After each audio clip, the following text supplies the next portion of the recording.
இதழை சுழிக்காதே இயங்காமல் போவேன், இடையை வளைக்காதே இடிந்தே நான் சாய்வேன்.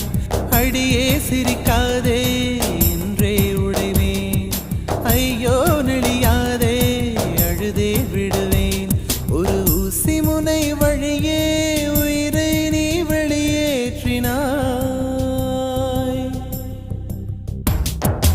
எங்கிருந்தாய் நான் மண்ணில் பிறந்திடும் போது, எங்கிருந்தாய் நான் கொஞ்சம் வளர்ந்திடும் போது.